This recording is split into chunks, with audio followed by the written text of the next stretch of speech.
ஆஃபீஸில் தரமாக ஒரு பிரேக்ஃபாஸ்ட்டோட ஆயுத பூஜையை ஸ்டார்ட் பண்ணிட்டோம். தரமான பிரேக்ஃபாஸ்ட் காலையிலே 8 மணிக்கே கொடுத்துட்டாங்க. நானும் அப்படியே வீடியோ எடுத்துகிட்டு நல்லா சாப்பிட்டேன். என்னன்னா இந்த ஃபோன் எதுக்கு கொடுத்தாங்கன்னே தெரியல, கடைசி வரையும் யூஸ் பண்ணவே இல்லை. மதியம் ஒரு தரமான லஞ்சு ஆர்ஆர் கேட்டரிங் தான் நம்ம ஆஃபீஸில் சொல்லியிருந்தாங்க. சும்மா பயங்கரமாக பண்ணி கொடுத்தாங்க. ப்ரான் மாதிரிலாம் பண்ணி கொடுத்தாங்க. எனக்கே கொஞ்சம் ஆச்சரியமாக தான் இருந்துச்சு. நானும் போயிட்டு எல்லாத்தையும் எடுத்துக்கிட்டு உட்காந்தேன். வெஜ்ஜிலே ப்ரானு சீஸ் பால்ஸ்லாம் வந்து பண்ணியிருந்தாங்க. பயங்கரமாக இருந்துச்சு. பலாக்காயில் வந்து பிரியாணி பண்ணியிருந்தாங்க. சோயாவில் வந்து கிரேவி மாதிரி பண்ணியிருந்தாங்க. பயங்கரமாக இருந்துச்சு. நல்லா சாப்பிட்டுட்டு ரசத்தோட முடிச்சிட்டாங்க.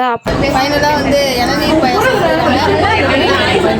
கூடவே ஒரு தரமான குல்பியும் இளநீர் பாயாசையும் வச்சு டெம்ட் ஆயிட்டோம். இந்த அக்காவை பார்த்து வச்சுக்கோங்க, இவங்க தான் வந்து எல்லாருக்கிட்டையும் பானையை வாங்கி வாங்கி வச்சுக்கிறாங்க. இந்த அக்காவும் இந்த அண்ணாவும் வந்து எல்லாருக்கிட்டையும் மிரட்டி மிரட்டி பானையை வாங்கி வச்சுக்கிறாங்க. என்ன பண்றியா?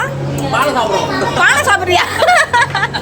இங்கே பார்த்தீங்களா, எல்லாருக்கிட்டையும் பானையை வாங்கி வாங்கி மிரட்டி மிரட்டி வச்சுக்கிறாங்க. இந்த அக்கா தான் மெயின் ஆள். எல்லாத்துலேயும் பானை திருடிலாம் இல்லை, அவங்க நம்ம அக்கா தான். பார்த்தீங்களா, எல்லாத்தையும் வாங்கி வாங்கி பின்னாடி ஒழிச்சு வச்சிக்கினா நல்ல மாதிரி. ஃபைனலாக கிஃப்ட்ஸ் வாங்கிட்டு கிளம்பிட்டோம். வீடியோ பிடிச்சிருந்தா லைக் பண்ணுங்கள்.